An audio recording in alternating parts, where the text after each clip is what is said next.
Hey guys, it's Tim Shermack, and welcome back to another episode of the Platform Marketing Show.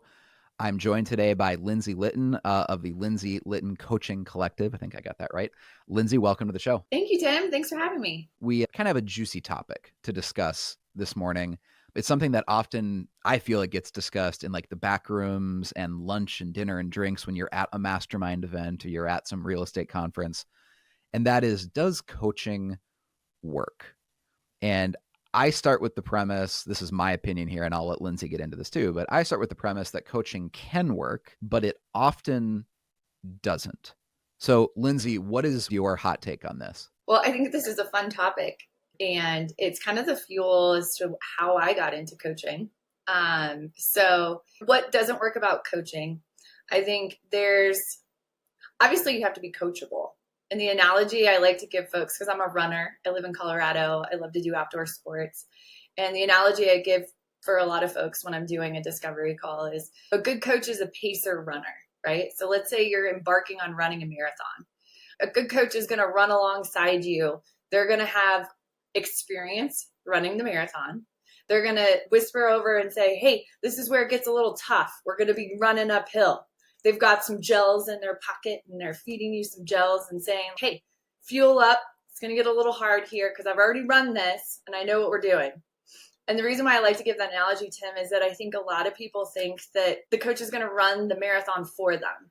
And that's absolutely not what coaching is. Coaching is having somebody run alongside you because they've got the experience, they've done it before, they're guiding you. They're not pushing you up the hill as you're running, but they're pacing alongside you. So the reason why I don't think a lot of coaching works is a couple of reasons. Number one, are you coachable? And number two, when you're running a marathon, every runner runs a little different. Their pace is a little different. They might have a different gait than another runner. So I do think that sometimes one size fits all doesn't always work, kind of like a one size fits all marathon training program doesn't always work for everyone. Same kind of situation in coaching. And there's a lot of accountability coaching out there, which absolutely works for a short period of time. But let's talk about the sustainability and growing people as leaders. And if we level people's leadership up and we get them to start thinking about their business as an actual business, I think we see more sustainability in the output from the participant in coaching. Does that make sense?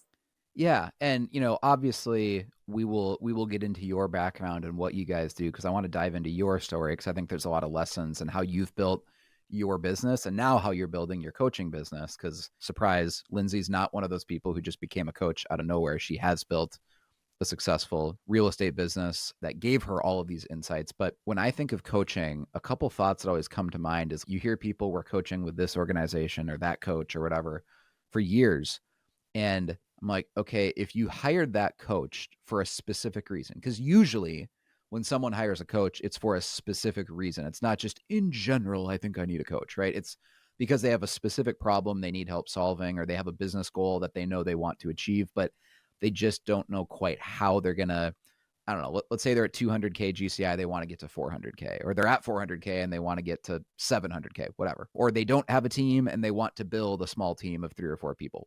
Whatever your goal is, right? You probably have a specific reason you hired a coach. What I find interesting is so often realtors will hire a coach and 12 months later, 18 months later, 24 months later, they're still working with that coach.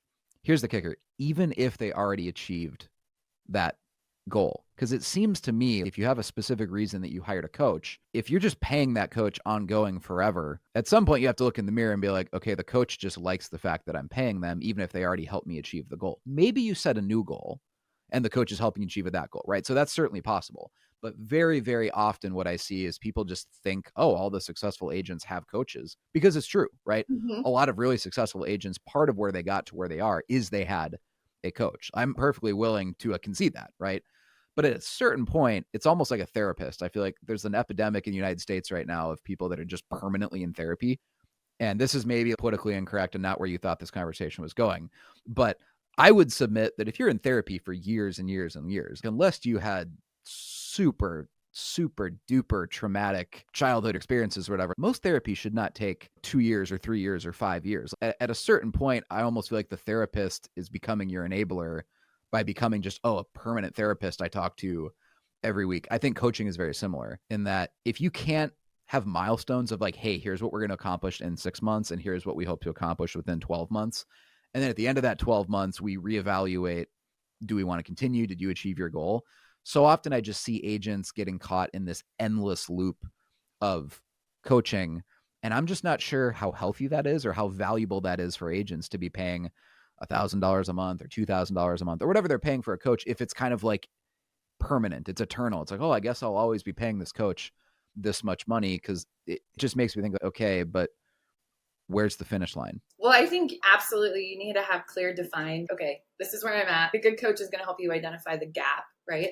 So this is where I want to be. This is where I currently am. What's the gap in between? A good coach is going to come in and say, all right, we're going to focus on the gap, getting you to where you want to be. And then absolutely, let's reevaluate. Is there a new gap? As you were talking, I just kept thinking of the book called Codependent No More.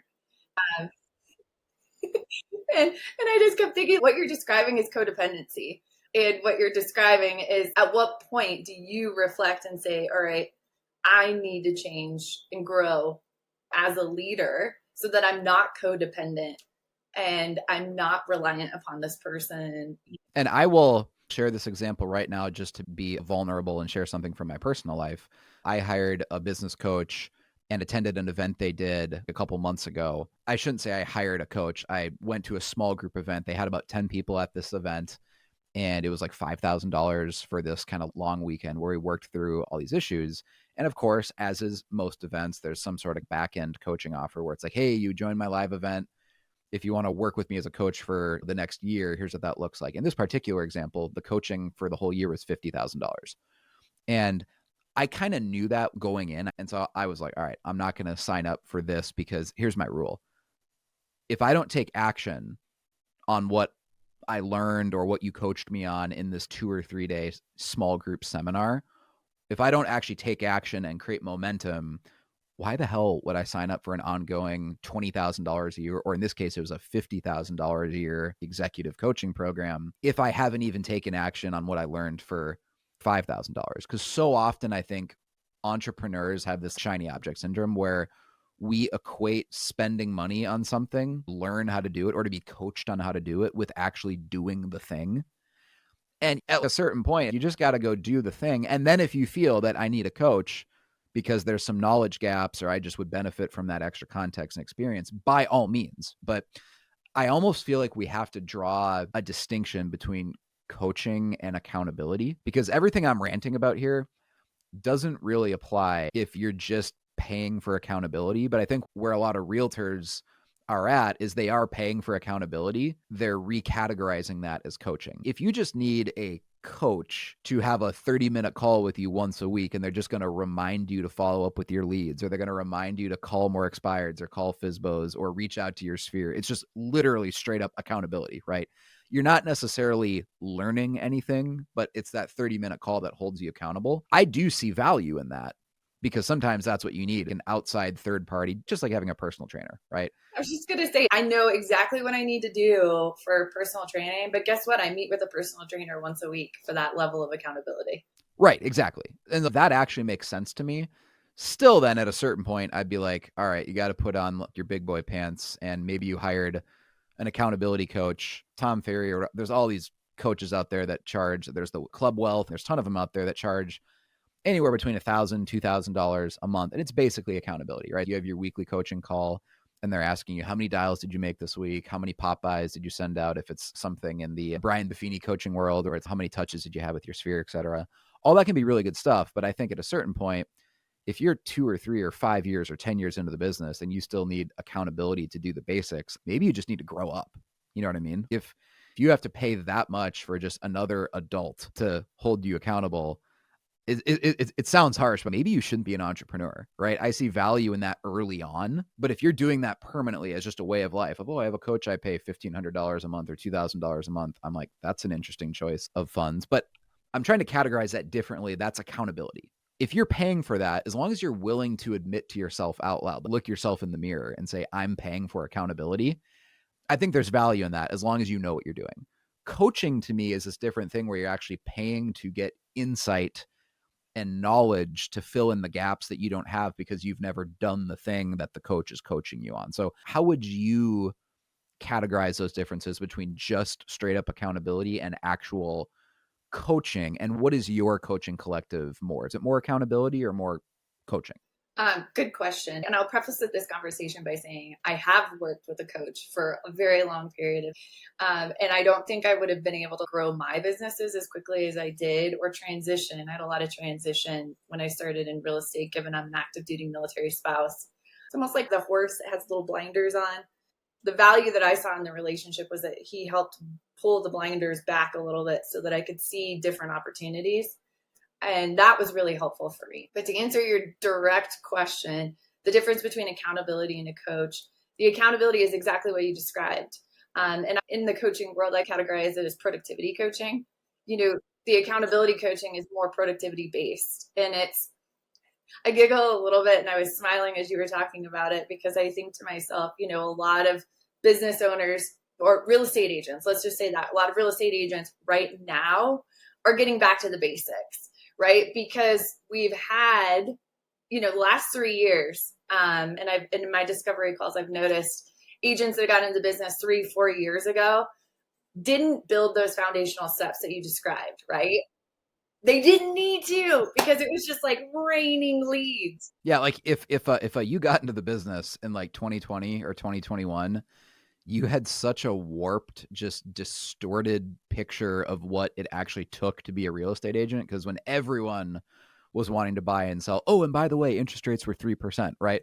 Like when it was that type of market, we had a lot of platform agents who just like discarded all the good habits they had learned over the last 5 or 10 years. And they're like, oh, well, I'm just like, people would tell me this. I have podcast episodes. If you go back and listen to previous platform podcast episodes of like successful agents that are like case studies in the platform marketing program that are like, yeah, I used to follow up with my leads a lot, but right now I'm just waiting for people to call me because there's so many warm leads that are just calling me. I don't even bother following up with leads anymore. And I'm like, oh God, I wish you wouldn't have said that publicly on the podcast. And now, right, a lot of those people are back in this position where the market has slowed down 30 to 40% or more in some markets.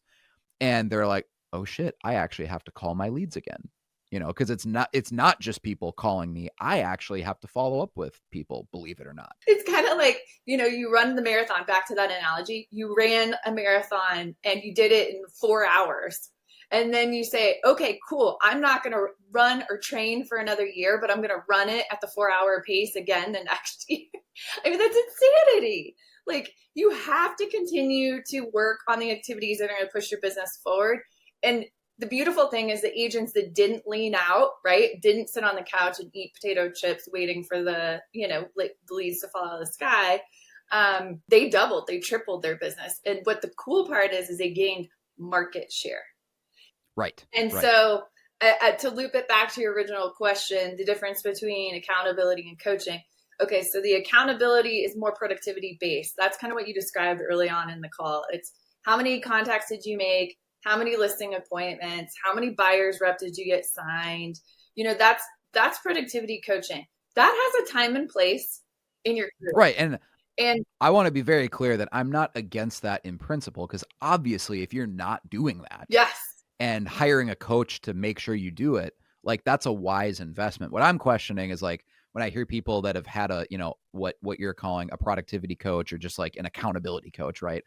If you're doing that for 2 or 3 years, just ongoing, I'm kind of like, at what point do you grow up and be like, I'm an adult, I can motivate myself in the morning to make my phone calls? Because obviously I'm biased here as the owner of a marketing agency. I'm like, this $1,500 a month you're spending on this coach who's literally just telling you to follow up with your leads. If you just put that same amount of money into actual ads, you realize how many more people every month would be seeing you, but you're paying that for like a 30-minute call once a week with an accountability coach. That just seems like strange math to me. Well, and let's be honest, let's call it for what it is it's a habit coach, right? So if you're paying for somebody to tell you every single week to get on the phone and make your follow-ups and get into your CRM and do your things, you just haven't developed the habits that a successful agent needs, right? Sure. And you're absolutely right. If you're doing that for years on end, at some point you need to do some self-reflection and say like, okay, at what point do I need to level up?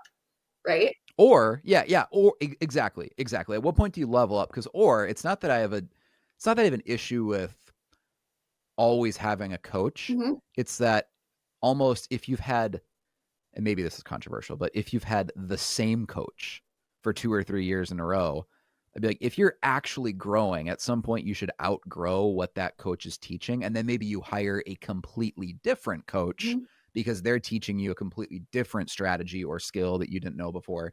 That actually makes sense to me, right? What's weird is when I see people, I've been working with this coach for, 2 or 3 or 4 years. And I'm like, okay, but like, are you still learning something from them every week? Can you honestly say every week you have your call with them, they're bringing some brand new insight? Or what is the reason that you're just permanently working, with this coach? Unless you're willing to admit out loud that it's just accountability and you're paying for accountability. And if you have the courage to admit that that's exactly what you're doing, then right on, right? Yeah, yeah, no, and it's it's interesting to me, and it's funny because I'll challenge you on this. I did work with the same coach for 9 years. Ooh, this is about to get I juicy. know. I was like, this is gonna get juicy. All right, so Who was the coach, by the way? Obviously, they were really good if you he's worked with them for amazing. 9 years. He's amazing. I don't know if you'd be okay with me sharing. But I did. I worked with the same coach, and I'll tell you my coaching story. So I got into coaching. Let's see, I was 1 year into the business. Ooh, this is the perfect coaching story. I went to a Bold, right? KW.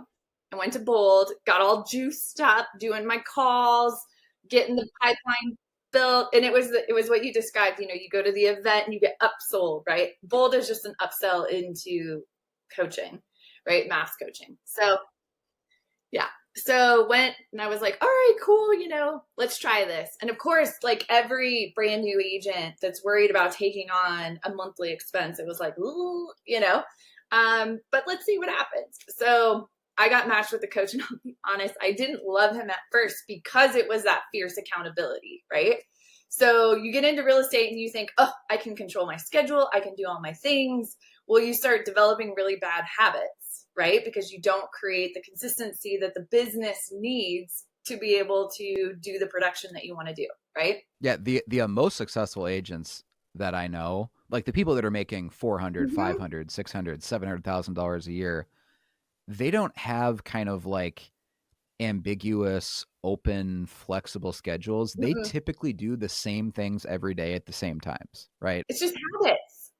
Yeah, it's like technically you can be a real estate agent and have a free-flowing kind of flexible schedule, but the most successful agents I know, like they have things scheduled into their calendar every morning, every day. That's like, hey, from this hour to this hour, I'm doing lead follow-up. From this hour to you know what I mean? Like they're choosing not to have a wide open, flexible calendar. Well, you have to have discipline. Discipline's freedom.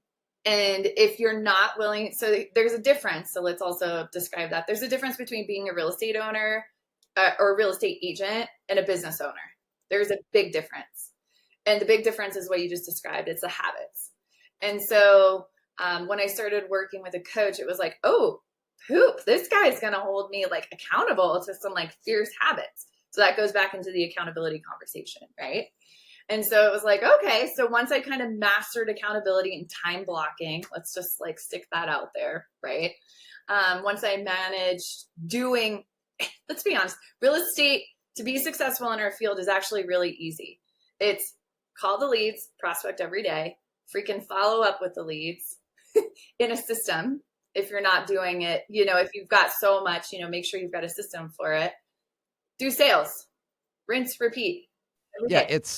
it's maybe not easy, but it's simple, It's simple. right? And that I think what you just said is the real root of my hatred for coaching, is that coaching implies, again, maybe I'm just making a semantic argument, but coaching implies that there's this like secret knowledge out there, that some agents have this like secret business plan and they just know more than you do, right?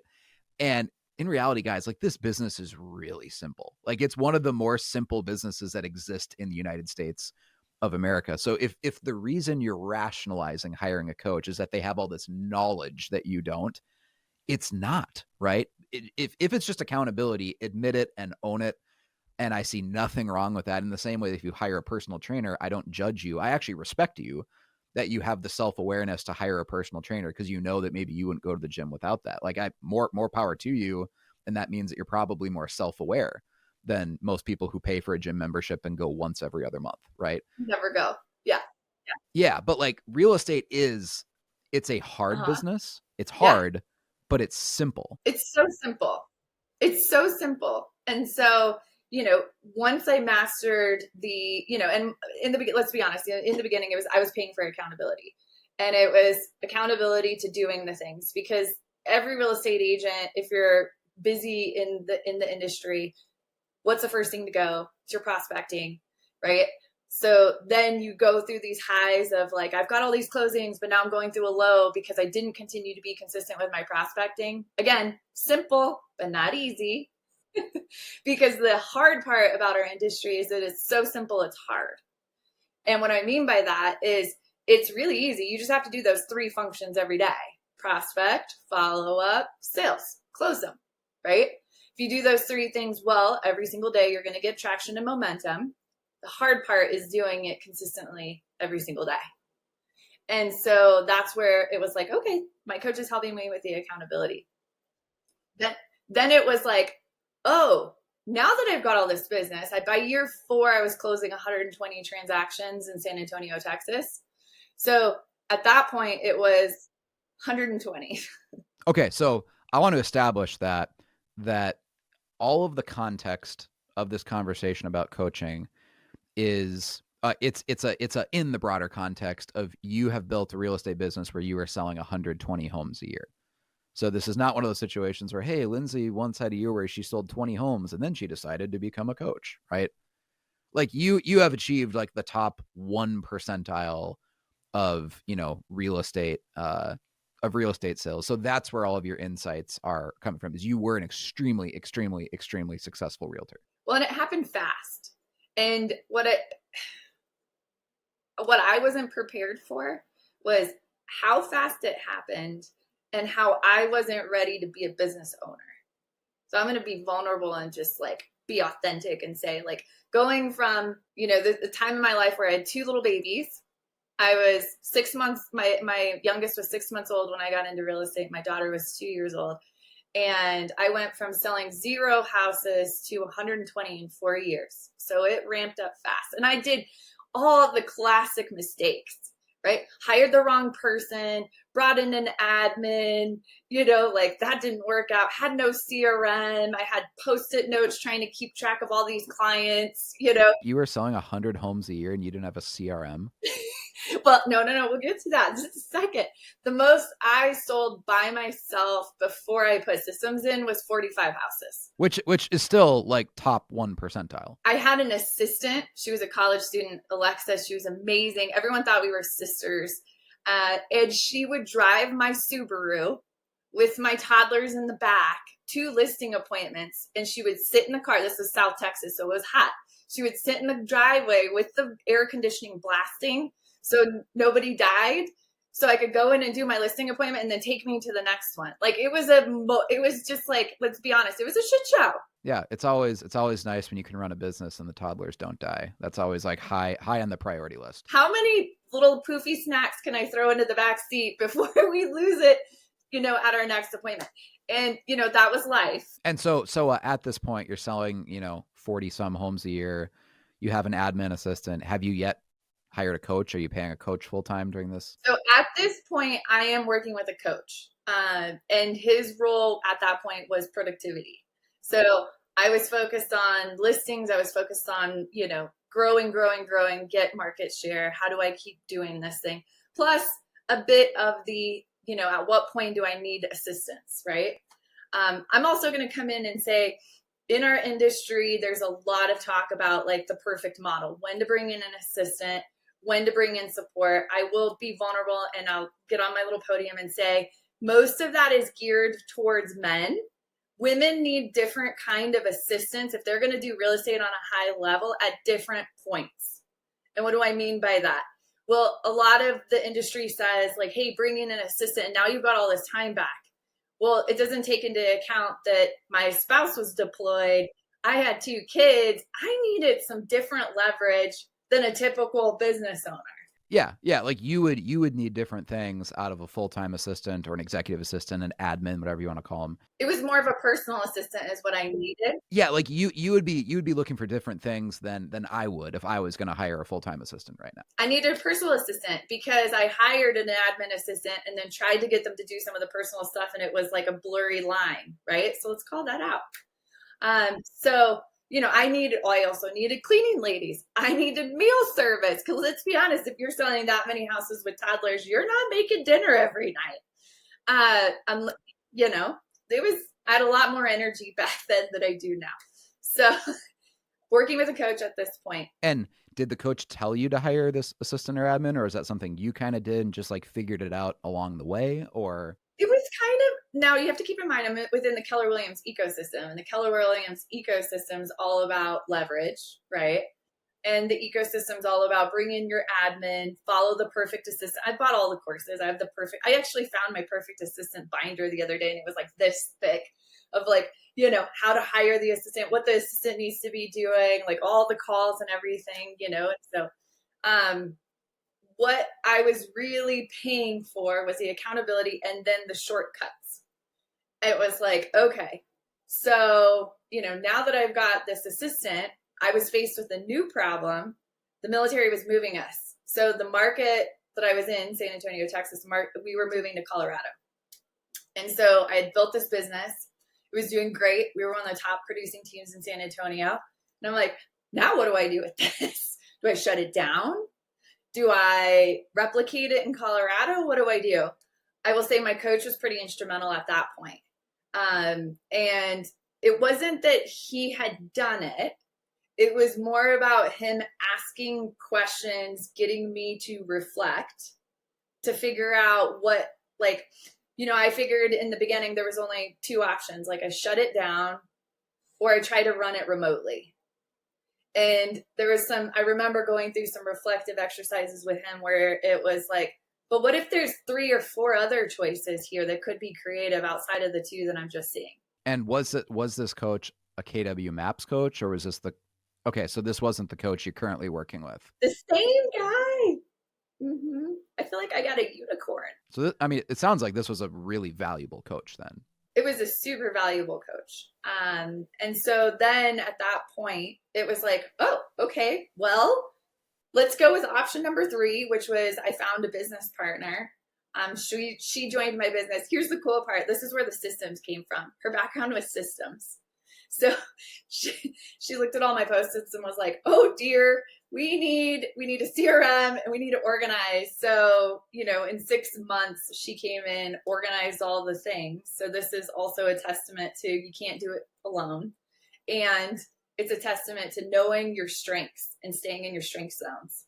I was really good at marketing, really good at sales, the back of the house, Post-it notes. I didn't really see a need for sticking these people into a system because I was like, well, I've got them right here, But you can't scale to the next level with those behaviors, right? And it's actually really impressive you ever got to like 40 to 45 transactions a year, because one thing that we often teach in our platform marketing trainings is that at least based on the 10 years I've been doing this, I see most agents plateau around 30 transactions a year, like somewhere between 20 and 30.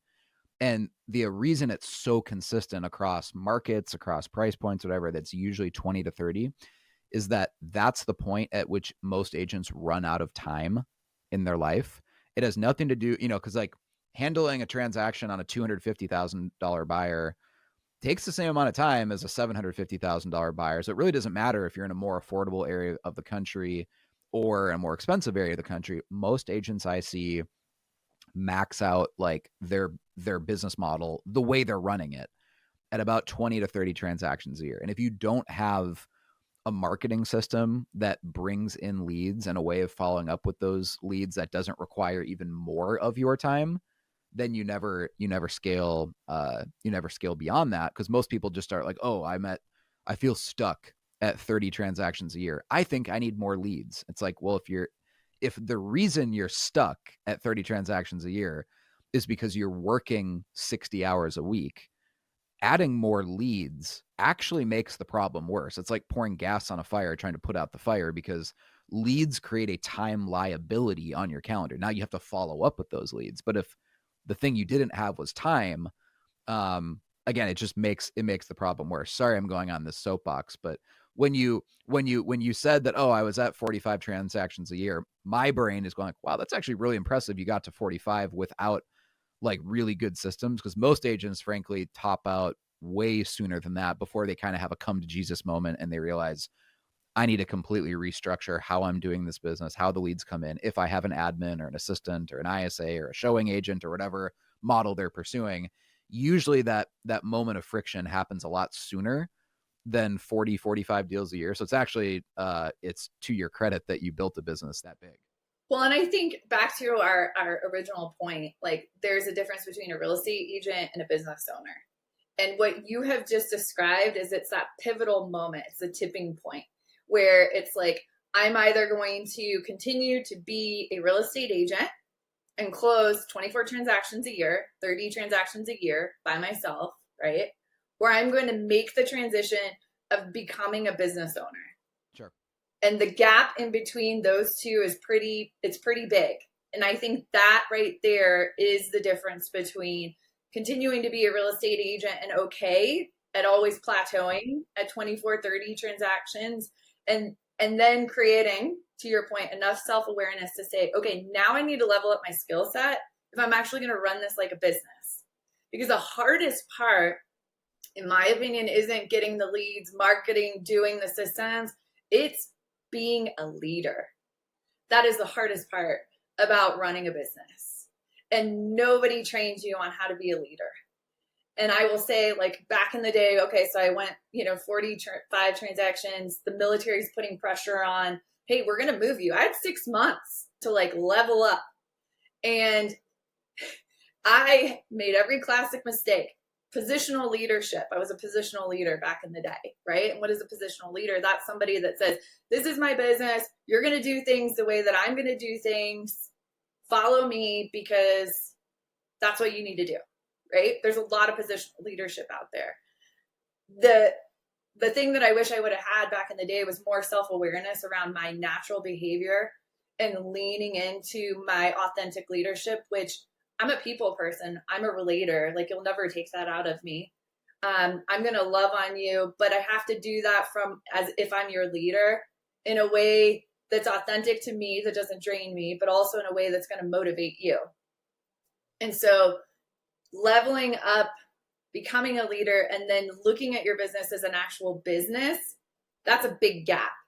And so that's why we don't see a lot of agents over here, or we see the agents that get stuck in the messy middle trying to get over here, but they can't. It's because they haven't shifted their habits or their behaviors to get to what it takes to be a business owner. What levels of GCI, Lindsey, would you categorize the messy middle? Is that typically people making between 200 and 300, or 150 and 300? Or, I mean, like, what, just obviously broadly speaking, what income range would you define as like the quote messy middle? I'm going to go back to and say, like, I don't think that there's a range that is messy middle. I think it comes back to the leader, because I've seen messy middle with people that are making 750,000 GCI, and I've seen messy middle with people that are making 250,000 GCI.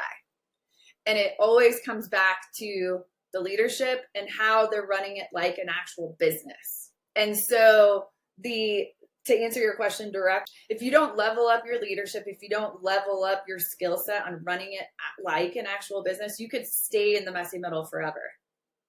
And you're not actually going to stay in the messy middle forever because it's so uncomfortable in the messy middle. You're either going to do one of two things. You're going to have the breakthrough, and you're going to like hire a coach, figure out who do I need to work with so that I can level up my skill set, or you're going to pendulum swing back and downsize, and you're going to fire everybody, go back small and figure it out and just say, all right, I'm going to go back to selling 24, 30 houses a year. And I see a lot of that too. What is the most efficient model based off all the agents you've coached and worked with, over the years? What is the most like efficient bare bones team, kind of like Navy SEAL Navy SEAL mentality versus having the Navy, right? Of if I'm an agent and I wanted to make $500,000 a year, 500K GCI, what is the most efficient model to achieve that? Would you say it's like, hey, you're a solo producing agent and you have showing assistant and maybe an ISA, or what would the team structure look like to get there? Or would you say that the best way to, make 500K a year is to make 250 GCI yourself, but have 5 agents Mm-hmm. that are each making 100K and you're taking 50K of their split to get to, like, what would Yeah. you say, in your opinion, is the cleanest, most bare bones, like minimalist way with the least moving parts to get to 500K GCI? So I think we're missing a big component of that equation, and it's what are the objectives and goals of the leader. So let's say, let's give the scenario. I have somebody come to me and they say, all right, Lindsey, I want to make 500,000 GCI with the smallest team possible, which means then my profit margin is the highest possible. And my next question is like, okay, well, how much do you want to be working in the business? Because there is a distinction there. So if somebody's like, hey, I'm willing to work 60, 70 hours a week, cool. But if they come back and they say, hey, I only want to work 20 hours a week, which is my preferred work week now, then it's a much different build than it would be based on the leader working max hours. So I think obviously the most profitable business model, if we look at all the models, and I'm making a generalization because your time is worth something, right? So the most profitable model on paper is a micro team. And that's where you've got a couple showing assistants, you've got an administrative assistant that's jamming and going. You might have a VA that's managing your database, making sure data and campaigns are getting put on properly, making sure somebody's checking platform CRM and that's connected to your CRM and you're, following up with those leads and everything. I would say that scenario is the most profitable on paper. Yet the leader's also probably still working 40, 50 hours a week. Right. Yeah. The actual owner of the business, the leader, is always a variable, obviously, because that might not be profitable for you if you have absolutely no leadership skills and you're not able to manage your team and manage all of the, the things that are going on in the business. And that's frankly why we see so many agents that would rather work 60 hours a week without a team and kind of be a lone wolf, because again, they're probably, I'm not even saying this as a pejorative, they're probably self-aware enough to admit that I'm not good at managing a team. I don't want to manage a team. I don't want to learn those leadership skills. Even if maybe I could, I'd rather just work 60 hours a week for myself and not have any other moving parts in the business, rather than work 30 hours a week, but have these extra variables that I have to account for, of managing a team and having systems. I think some people, I'm saying this because I'm probably like this, some people enjoy not having a lot of moving parts.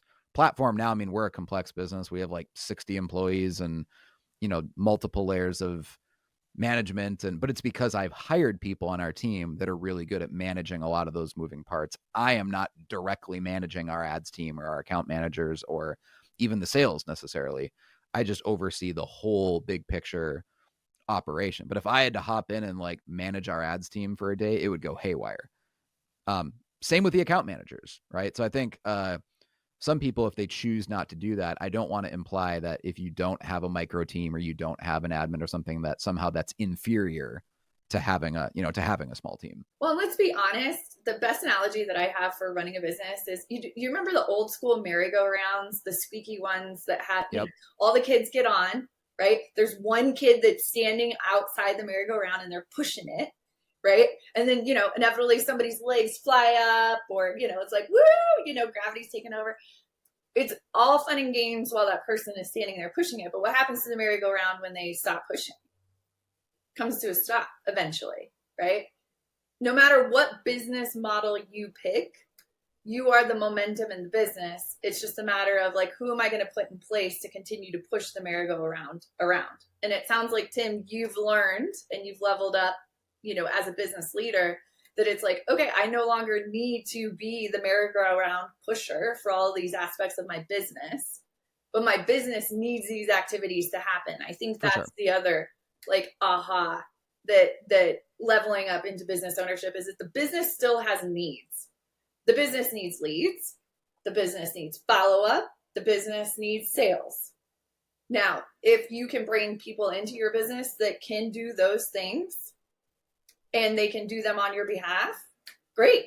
Now we're doing and going, but you're still going to have to lead those people. You're Right. still going to have to hold those people accountable. And guess what? Now you've become the productivity coach for your team. Essentially. Yep. Yeah. It's very classic, like who, not how, right? Where something has to get done. Let's say that, hey, platform has a goal. We want to be making 20 sales a month by getting 20 new realtors to sign up for our program, right? It doesn't mean that Tim, like, hey, how am I going to do this? It's who am I going to hire to do this, right? It doesn't mean you always have to do it. And I like what you said about the showing assistant model, where it's like, hey, if we want to hit this, this much sales volume or this many transactions a year, and you're kind of doing like the reverse napkin math of like, how many showings does it typically take to get, a closing? It's like, and then you quickly realize I will never achieve this goal if I'm doing all the showings. Well, okay, cool. Hire a showing assistant, right? It's who, not how. Who is going to do this, not how am I going to do it? Yep.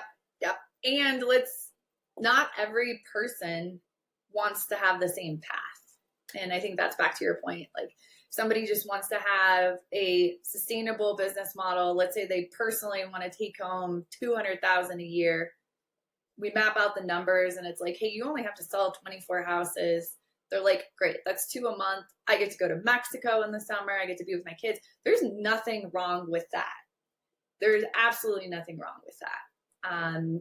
Also, don't go to Mexico in the summer. You want to go to Mexico in like January, February. It's very, very hot in the summer. You want to go to Colorado in the summer. You want to go to Mexico in October when I do my once a year retreat. That's when you want to go to Mexico. There you go. There you go. Now we're cooking with gas. Yes. So Now we're cooking with gas. So I think the other thing that I've noticed about our industry, and I'll land this plane, is that, we're taught more and more and more. And we're taught grow, grow, grow. And we're taught hire, get a coach, bring in an assistant. Oops, sorry.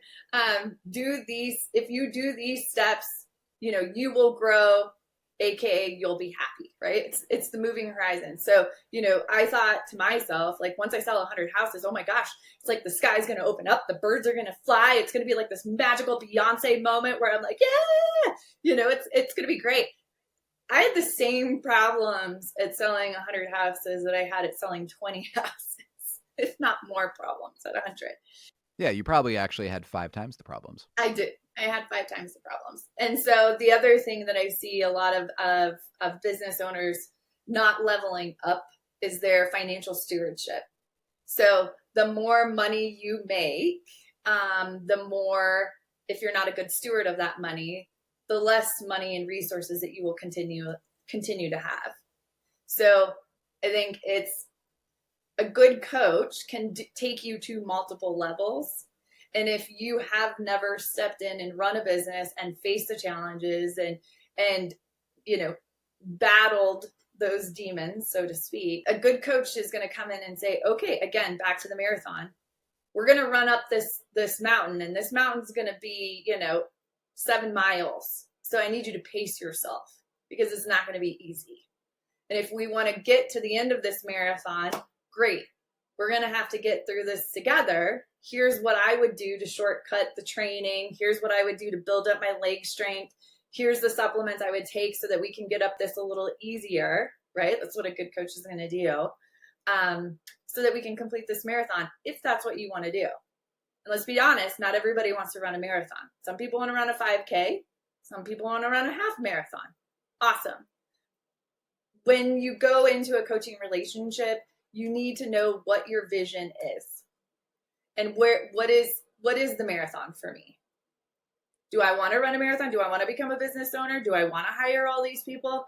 Or is that what the industry is telling me I need to do? Because those are 2 different questions.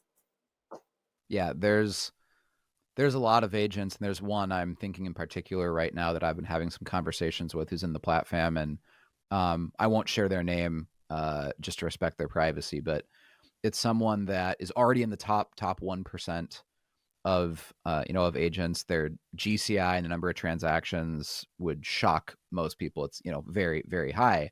And they came to me a couple weeks ago and they're like, how do I get to the next level in my business? And what I've kind of been telling them is like, well, you're at the point where your personal production is maxed out. Like, you're already working the 60 hours a week. I mean, I guess marginally you could increase output and work 72 hours a week and not 60, and maybe you could juice out another 10-20%, but that's not what they want. They're like, how do I double my business? I'm like, well, at this point, unless you built a team, or you get into like the recruiting downline thing, which is a whole nother conversation. You join EXP or Real or one of those companies and you start building your downline organization. That has more upward potential. That's not saying it'll be easier, but technically you could grow a bigger business if you devoted full time to that, But what I'm kind of been challenging them on is like, you're already making a top 1% income in the United States and probably top 1% of 1% of realtors. Maybe what you need to do is just get really serious on how you're investing the money you're making, and maybe choose some, like, I don't know, personal health or fitness goals that you're making progress in that area of your life, because you don't always need to be growing the business 10 or 20 or 50% a year. I mean, I'll just say this to be blunt: at Platform, I'm comfortable where the business is at right now. We have a model where we work with one realtor per market, so we're not going to have like explosive growth where all of a sudden next year we grow by 50% or something. I'm very comfortable where the business is at in terms of the number of realtors we serve and everything. And I'm more interested in maybe optimizing or growing other areas of my life and finding ways to improve like the quality of the service that we deliver to our agents, rather than saying, hey, how do we grow Platform from 300 agents right now to 400 next year? Like, that's not really on my radar, honestly, because sometimes a business is at a point where it's like a sweet spot where it's making you enough money to where you're happy and you could grow it, but there would be trade-offs that maybe you're not thrilled about if you were to try to grow it by 50%. And so you're actually in the sweet spot. And again, now let's look at, well, maybe I can be more creative or more thoughtful, more conscious in how I'm investing the money I'm making versus just trying to double my business every year. Because at a certain point, that's not going to work, right? Well, and I'd come back to why. Exactly. Like, what can't you afford now if you're, frankly, let's say you're making 500K a year and you want to be making $1 million, or you're making $1 million a year and you want to be making 2 million. It's like, what can't you afford at 500K that you think you'd magically be able to afford at $1 million, or at $1 million versus 2 million? It's like, you're probably living the same life either way.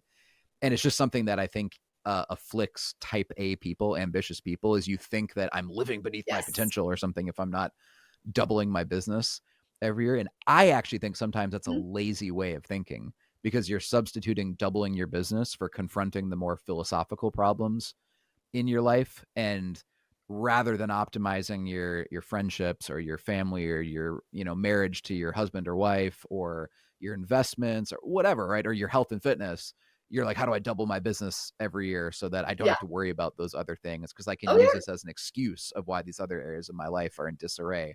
I'm not at all, by the way, I should be clear, I'm not at all claiming that the person I'm referring to, that's the situation, but that's often what it was for me in the last 5 years. Is I was like, I'm growing my business and this is my identity, is I'm really good at growing a business.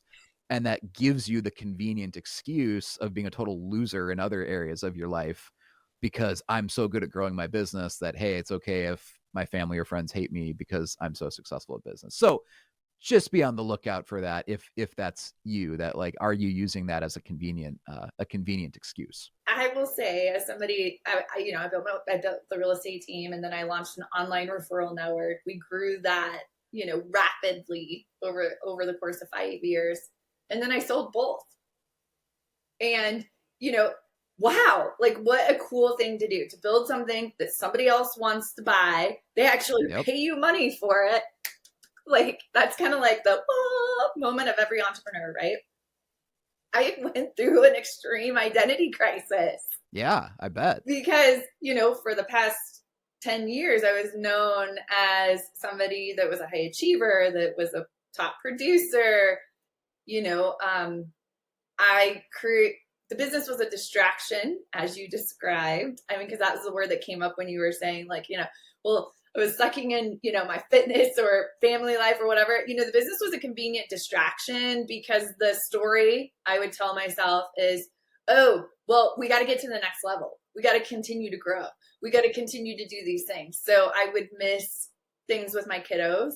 I would miss, field trips and things. And your kids are only young once. My kids are now 13 and 11. I've got 4 summers left with my daughter before she leaves for college.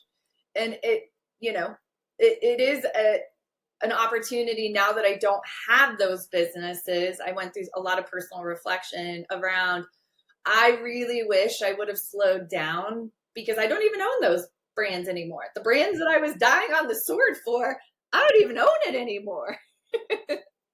So it definitely gave me a different perspective. And that is definitely an infusion of my coaching, my one-on-one coaching. I call my one-on-one coaching high impact. When you're ready to work with somebody high level. So what you described earlier in the conversation, that accountability, I'm launching a platform for that. And it's affordable because let's be honest, if you need accountability, it needs to be affordable because you're not a place in your career where $2,000 a month for a human being to be on the other line, to your point, to tell you to make your listing appointments and your follow-up is probably a wise expense item on your P&L. So I've created a platform designed just for accountability, $100 a month for the first 25, $150 a month beyond that, because that is a sustainable expense for paying somebody to hold you accountable to doing and building your business and setting those foundational steps. High impact coaching is what you and I have been talking about for the last 30 minutes.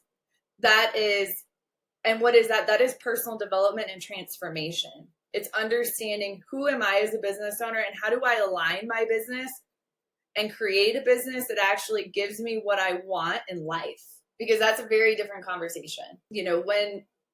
After I sold the businesses, I went through a mini crisis of like, well, who am I? It's like that moment, in Zoolander, where he stares into the puddle and he's like, who am I? Who am I outside of what I do? Right. And when that do is gone, because let's be honest, like something could shift. You can no longer have your real estate team or business or whatnot. You're going to go through a little bit of that, like, who am I now? And it was a journey. It continues to be a journey. And what I love about personal development and personal transformation is you never reach the peak. There's never a summit. I'm a big hiker. I live in Colorado. We have these things called the 14ers, right? It's 14,000 foot mountains. And, if you live in Colorado, everybody wants to achieve, completing all 52 of the 14ers, right? At least that's what I wanted when I came here, because again, highly competitive, wants to check things off. Like I even do it in my personal life, right? I'm just like listening to you talk about your goals of, should I run a half marathon or a whole marathon? Should I climb 14,000 peaks or should I climb 50 different 14,000 foot peaks? And I'm just sitting here like, wow, our life goals could not be any more different than. It really is. I know. I'm an interesting. I have committed to living my life at sea level with as little challenge as possible. I don't go out and run marathons. I certainly don't run them at 14,000 foot altitudes. And so this is just proof of what you're saying, that everyone has different goals and that you need to be aware of what makes you happy. Yes. Because that sounds like my idea of hell, but sorry, go on. Well, it is for some people. And I will say that it is not for everyone. I personally enjoy it for a couple of reasons. When you're trying to suck down air at 12,000 feet, you can't really think about anything else. And what I discovered, growing the businesses that I did at rapid speed, my brain was always going, right? So the exercise was an escape. And it was like, if I just push myself to my physical limits to the point where I can't breathe, I can't think about anything else but surviving. And it was like that moment for me. That's why I did it. And that's being authentically me. And, what I discovered in that process is hiking those mountains is a lot like business. So you start at the bottom, you buy all the equipment. I've got Patagonia, everything. I got my little walking sticks. I'm ready to go. I got my hydration. I got all my little packs. By the way, they didn't hike like this back in the 1970s, and they still summited mountains back then. So, here you are with all your gear, and you're cruising, and everybody's bright-eyed and bushy-tailed in the beginning, but then it gets hard. And then you get hungry, and then you get tired, and then a blister develops in your boot. And I took a friend of mine who's never summited a 14,000 foot mountain before hiking this summer, and it's a lot like coaching. I was standing next to her and I'm like, okay, Lori, I know it's going to get hard. We just need to keep going. And here's the other fun part about summiting that high. You got to get up and down the mountain before noon, because storms roll in and you could get struck by lightning if you're that high. Yeah. So, I'm watching my clock and I'm just, she's like, we got to stop. We got to take a break. And I'm like, no, we don't. We got to keep going. One foot in front of another. I would imagine it's kind of a strong motivator saying, no, we can't stop for a break because you might be struck by lightning. So we might die. And given that my house was struck by lightning, I feel like maybe the omens might find me up there and try and shoot me down. So I'm like, we're going to get up and down this pretty quick. So again, one foot in front of another. And she's just like, this is really hard. You guys leave me here. You guys summit, leave me here. And it was like, no, we're going to finish together. I'll slow it down, but we're not going to stop. We're going to one foot in front of another, one foot. And what happened when we got to the top was she literally busted into tears and she's like, I didn't think I could do this. And I said, okay, now I want to show you something. I said, all right, come over here. She's like, what? I was like, all right, look out. There are 50 other summits and you see them when you're that high. I was like, there's 50 other mountains we got to climb. This was just one. And in my mind, that's business in general. A good coach is going to walk you up to that summit and then they're going to say, listen, this was just one obstacle. Look at all the other peaks we can climb. What makes your coaching program different from other programs? And I'm not even asking what makes it better, because you're biased. Of course, you're going to say it's better, right? In the same way that I would say platform is better than other marketing programs, right? So I'm not asking why you think it's better, but what would you say makes your coaching program different from other coaching programs? Mm-hmm. And then my follow-up question right off of that as we wrap this up is, who is the perfect fit of a realtor who might be listening to this? Who's the perfect fit to join that program? Could you describe that person as, where their business is at for us? And I would say that, I have a couple different levels in my program. So I mentioned earlier, I've got an entry-level program called Forward Momentum. That is built and designed around what we've been talking about, which is accountability. And we do it in a community. I think you've seen this with platform, right? When you feel like you belong to a community and a tribe, your habits shift. You change. You're like, wow, Sally's watching me, I'm going to show up. I'm going to do the things. So Forward Momentum is built to create the habits, the foundational habits that take you from maybe, your 5-10 transactions and you want to hit 30 transactions. That program is designed for that. And that's just based on me running a team. That's based on me creating and running a highly successful real estate referral network, and me coaching high producing agents for the last 3 years. And it all boils down to those simple habits that every real estate agent needs to do. And this creates that accountability for you in an affordable manner. We then have small group coaching that I'm calling Next Level. Next Level is for folks that they're in that gap. They're in I've hit the 30. I want to be the business owner, but I'm in this middle, the messy middle. That is a cohort program. You're in a program with 12 other folks that are in the same situation you are. And that is group accountability. That is, we're solving problems. We're in the trenches together. Here's what we're going to do to get through this. And then the third level is high impact coaching. That is, we're going to summit this mountain. We're going to then look out and find other mountains that we're going to summit. That is leveling you up to another level of impact. Because what we haven't talked about here is that once you do make the gentleman that you mentioned 500, 750,000 a year, the thing that he's seeking most is fulfillment. And he thought that the fulfillment was going to come through the business. There's a whole nother level that you can get opened up to. And it's, how can I then impact other communities? What does it look like for me to do charitable giving back? How can I create opportunities for other? That impact that you can have at that level, the fulfillment's amazing. And that's kind of that transformational stuff on the end there. There was what makes me different.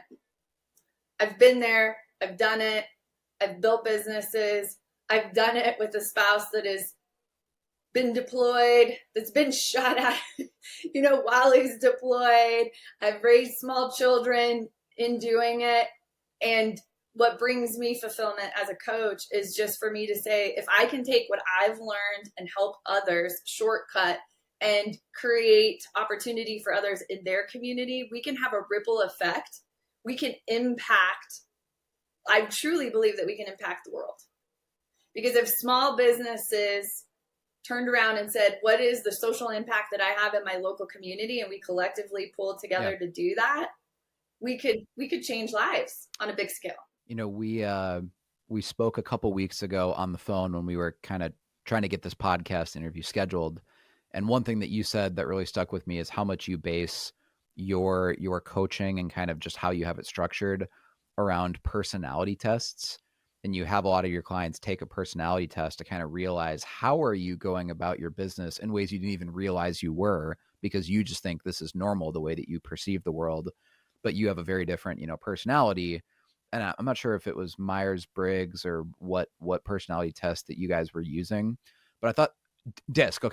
And I thought that was really interesting because most coaches in the real estate space are not customizing their advice based on the unique personality or the DISC profile, right, of their client, because based on those just kind of personality level predispositions, right, the same advice that absolutely would be killer advice for one realtor might be actually really counterproductive to another realtor. They might even be in the same situation, but because their personalities are different, one action plan might be counterproductive to one, but the best plan ever for the other. So that made me gain a lot of respect for you when we talked a couple weeks ago, that you're actually integrating that level of thought into your coaching, that you're even having them take a personality test to make sure that you're truly customizing the coaching based off of what they need. So many coaches out there I see it just showing up every week with like a motivational message and accountability. And again, that's great, just in the way that personal trainers are great if you need a personal trainer to go to the gym. But to get to that next level, it requires more than just accountability. Your business is a reflection of your behaviors. And if you don't have conscious awareness around your behaviors, and the DISC assessment essentially just gives you, these are my behavior tendencies in business. And if your coach doesn't come at it from a holistic standpoint, you can absolutely see results from technical coaching, which is, kind of what we're talking or describing as technical coaching. I want to increase my business. Okay, technical coaching is cool. We're going to go in, we're going to do more listing appointments, more contacts. I do technical coaching too. Yet an element of the coaching that I do think is missing is really understanding how sustainable is that for this individual. And if we don't understand what their natural behaviors are, we can't customize systems, hires, the business to support you in your natural behaviors. And if we don't do that, the sustainability and the consistency tends to fall off eventually. What you're referring to as leadership, I think a lot of other people might use a synonym for just personal development. And it just reminds me of this quote that I basically say this every platform mastermind, because it'll never not be true, that business development rarely exceeds personal development. And if that's the value you get out of a coach, is they help you accelerate your personal development and your leadership skills, then that is absolutely money well spent. Lindsey, thank you for joining us on on the Platform Marketing Show. And would you mind sharing your website if people want to look more up information about the Lindsey Litton Coaching Collective? Yeah, absolutely. You can go to Lindsey Litton,